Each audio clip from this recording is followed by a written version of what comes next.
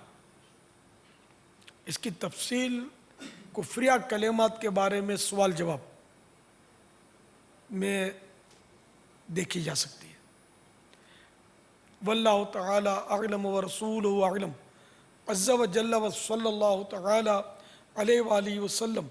صلو علی الحبیب. السلام علیکم ورحمۃ اللہ وبرکاتہ. وعلیکم السلام ورحمۃ اللہ وبرکاتہ. میرا نام محمد عرفان ہے، میں لاہور سے بول رہا ہوں. میں پچھلے 20 سال سے ماحول سے وابستہ ہوں، لیکن میں اس میں شامل نہیں ہو پا رہا. بابا جان سے میری یہ درخواست ہے کہ وہ میرے لیے دعا کریں کہ میں بھی ماحول سے وابستہ ہو جاؤں. ہاں دعا کرے درویش، رحم کرے اللہ. یعنی کہ دعا پر ہی مطلب اکتفا کر کے کوئی گھر میں بیٹھ جائے، یا اللہ میرا پیٹ بھر جائے، مجھے کام نہیں ہوتا، دھندا نہیں ہوتا، یہ ہاتھ پیر مارتا ہے. تو ظاہر ہاتھ پیر مارتا ہے. تو اسی لیے مدنی ماحول میں آنے کے لیے بھی تھوڑا یار ہاتھ پیر مارو نا. اب وابستہ نہیں ہو پا رہے تو کیوں نہیں ہو پا رہے؟ تو وہ تو یوں نہیں ہو پا رہے کہ وہ اورنگزیب عالمگیر علیہ رحمۃ اللہ القدیر ایک بار غریب نواز کے دربار میں حاضر ہوئے. ایک نابینا کو دیکھا، اے خواجہ آنکھیں دے دے، اے خواجہ آنکھیں دے دے. تو اس سے پوچھا کہ کیا کتنا ٹائم ہوا آپ کو یہ مطالبہ کرتے ہوئے، درخواست کرتے ہوئے؟ اس نے کچھ لمبا عرصہ بتایا کہ اتنے سال ہو گئے. خواجہ سنتا ہی نہیں ہے. اچھا اب میں اندر جا رہا ہوں، اب میں واپس آ رہا ہوں، واپس حاضری دے کے واپس آؤں، تم کو آنکھیں مل جانی چاہیے. نہیں ملی تو پھر تمہاری گردن بھی سلامت نہیں رہے گی، قتل کروا دوں گا. تو اب یہ گئے اندر میں. اب یہ فقیر نابینا جو تھا وہ پریشان، یا خواجہ اب تک تو آنکھوں کا مسئلہ تھا، اب تو جانور بن گئی ہے، اگر آپ نے مجھے آنکھیں نہیں دی تو میری جان جائے گی. تو اب بڑا رویا، گڑ گڑایا، تڑپا. تو جب اورنگزیب عالمگیر آئے تو وہ بینا ہو چکا تھا، آنکھیں اس کی آ چکی تھی. تو پہلے یہ کوشش جو کر رہا تھا ٹھنڈی ٹھنڈی تھی. پھر جب وہ صحیح تڑپ کر اس نے پکارا تو بات بن گئی. واللہ وہ سن لیں گے، فریاد کو پہنچیں گے. اتنا بھی تو ہو کوئی جو آہ کرے دل سے. وہ ایک بندہ جو تھا وہ کیچڑ میں دھس رہا تھا، پھنس گیا تھا، نکل نہیں پا رہا تھا. تو کوئی گزرا، اس نے اس کی طرف بندوق تکی کہ تو بڑی مطلب تڑپ تڑپ کر مرے گا، اس لیے لیٹ، میں تم کو ایک گولی میں ٹھنڈا کر دیتا ہوں. اب وہ اس نے پورا زور اکٹھا کیا، اچھلا کودا اور بھاگا. تو وہ ہنس پڑا، اس نے اپنا ہتھیار پھینک دیا، بولا مجھے گولی نہیں مارنی تھی، پہلے تم کوشش ٹھنڈی ٹھنڈی کر رہے تھے، جب واقعی جان پر مری نا تم نے زور لگایا تو نکل گئے. تو اسی طرح جو استائیں بھائی کہہ رہے ہیں کہ میں اتنے عرصے سے ہوں لیکن یوں ہے تو یوں ہے، تب یوں چھوڑو، جلدی پیغام بھیجو کہ میں مدنی قافلے میں سفر پہ جا رہا ہوں. تو مدنی قافلے میں سفر کریں گے، کوئی 10-12 دن کا، 30 دن کا، 92 دن کا، کچھ 63 روزہ تربیتی کورس آگے کر لو. دیکھو ماحول میں آتے ہو کہ نہیں آتے ہو، کرو گے تو ہوگا نا. خالی بیٹھے بیٹھے درخت کے نیچے بیٹھ کر کہ یا اللہ یہ پھل گرے میرے منہ میں چلا جائے، تو اللہ تعالیٰ تو قادر ہے، وہ واقعی وہ پھل ٹوٹے گا تمہارے منہ میں چلا جائے، وہ کر سکتا ہے. لیکن وہ خالق اسباب سبب پیدا کیا، تو ہاتھ پیر تو مارنا پڑے گا. وہ حرکت میں برکت ہے. تو دنیا بھر کے لیے تو حرکت کرنی ہے. بیٹھے بیٹھے نہ میٹرک کی سند ملتی ہے، بلکہ مڈل کی سند نہیں ملتی. بیٹھے بیٹھے تو کچھ بھی نہیں ملتا نا. ہاتھ پیر مارتا ہے بندہ تو سیکھتا ہے. تو اس لیے وہ ہاتھ پیر مارو اور آ جاؤ دعوت اسلامی میں، عملی طور پہ آ جاؤ. واللہ تعالی اعلم ورسولہ اعلم عز وجل وصلی اللہ تعالی علیہ وآلہ وسلم.